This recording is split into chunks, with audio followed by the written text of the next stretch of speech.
নমস্কার, আমি অর্পিতা। টুকিটাকি টিপস ইন অর্পিতাস ব্লগের আরেকটি ব্লগে আপনাদের সকলকে স্বাগত জানাই। আজকে thyroid special diet part 4। Mid morning স্ন্যাক্সের পর আমাদের লাঞ্চের টাইম। লাঞ্চ আপনি অবশ্যই 1টা থেকে 1:30টার ভিতরে করে নেবেন। টাইমটা কিন্তু মেনটেন করবেন, আবারও বলছি, কারণ টাইম ছাড়া কিন্তু আপনার ওয়েট লস হবে না। Time maintain must. দুপুরে যেহেতু আমরা বাঙালি, একটু ভাত খাওয়ার প্রবণতাটা বেশি থাকে, ভাত না খেলে মনে হয় কিছুই খাইনি। যদি সেরকম হয় তাহলে অবশ্যই ভাত খাবেন, ভাত স্কিপ করবেন না। ভাত স্কিপ করে ডায়েট নয়, কারণ আপনারা শুনলে হয়তো অবাক হবেন, রুটি থেকে কিন্তু আমরা যদি ভাত খাই, ডায়েটে যখন ভাত খাই তখন আমরা 1 কাপ ভাত প্রেসক্রাইব করি। তো আর যদি রুটি খান, আপনারা 2টো রুটি খাবেন। 2টো রুটিতে যা ক্যালোরি, 1 কাপ ভাতের ওই 2টো রুটির ক্যালোরি ইকুয়াল টু 3 কাপ ভাতের ক্যালোরি। তাই অবশ্যই বলবো, কখনো ভাত স্কিপ করবেন না, ভাত খাবেন, ভাত খেয়েই ডায়েট করবেন, কিন্তু পোর্শন কন্ট্রোল করবেন।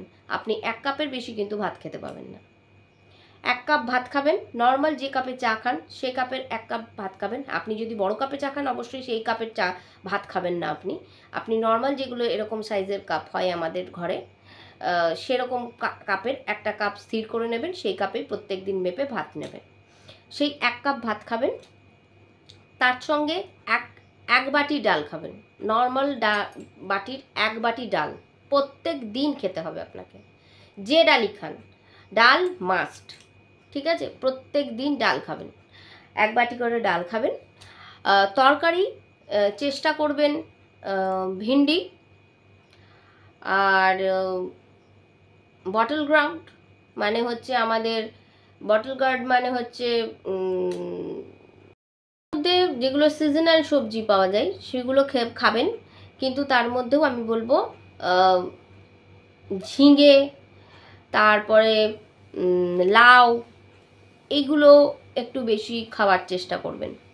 সেইগুলোর সবজি একটু বেশি পরিমাণে খাওয়ার চেষ্টা করবেন। সবজি কিন্তু স্কিপ করবেন না, যে আমি ডাল দিয়ে ভাত খেয়ে নিলাম, অন্য কিছু খেলাম না, সবজি খেলাম না, সবজি স্কিপ করবে না। সবজি কিন্তু ফাইবার। যদি আপনি সবজি স্কিপ করে যান তাহলে সেক্ষেত্রে কিন্তু আপনার কনস্টিপেশন প্রবলেম হয়ে যাবে।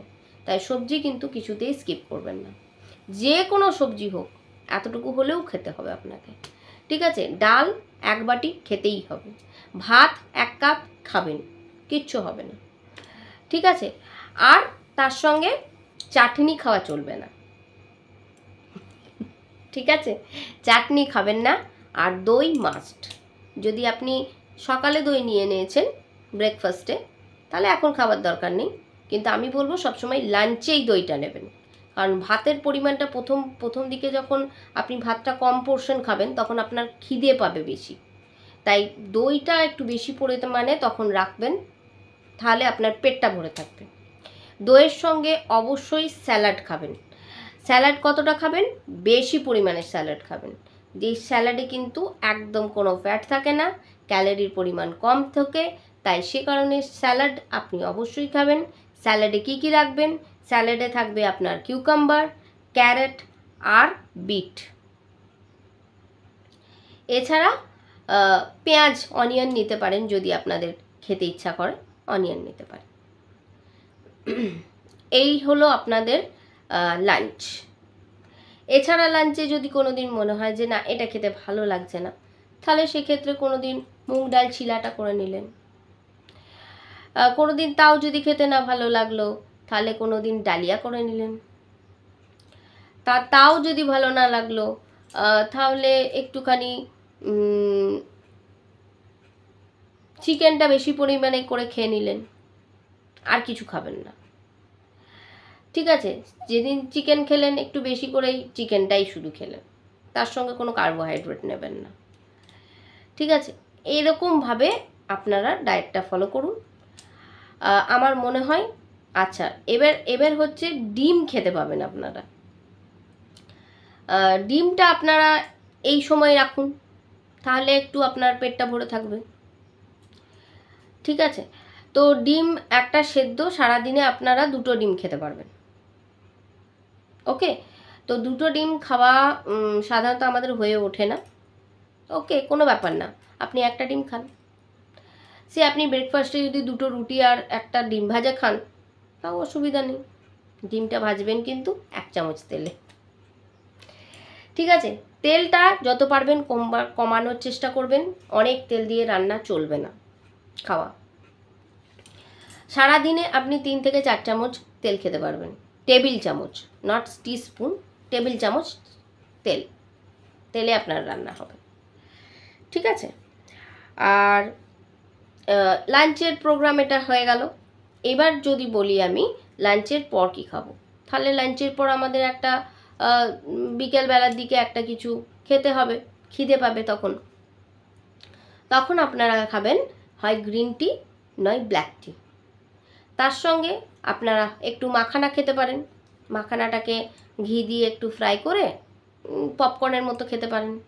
এছাড়া পপকর্ন খেতে পারেন।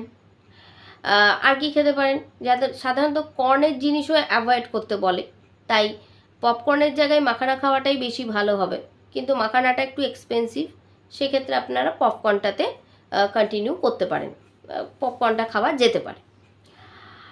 এছাড়া কি খেতে পারেন, মুড়ি হলো আমাদের ভীষণ লো ক্যালোরি একটা স্ন্যাক্স।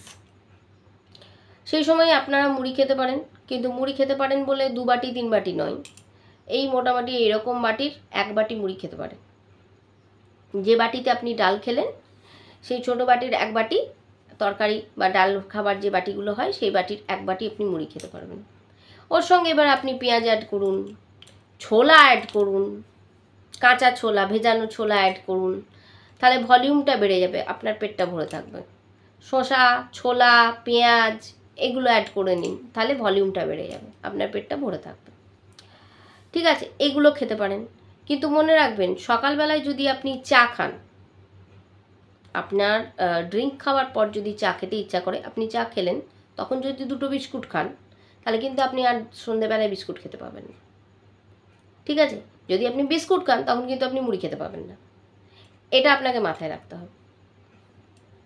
আজকে এ পর্যন্তই, দেখা হবে পরের একটি ব্লগে। কেমন লাগছে আমার ব্লগ অবশ্যই জানাবেন, দেখতে থাকুন। সবাই সুস্থ থাকবেন, ভালো থাকবেন।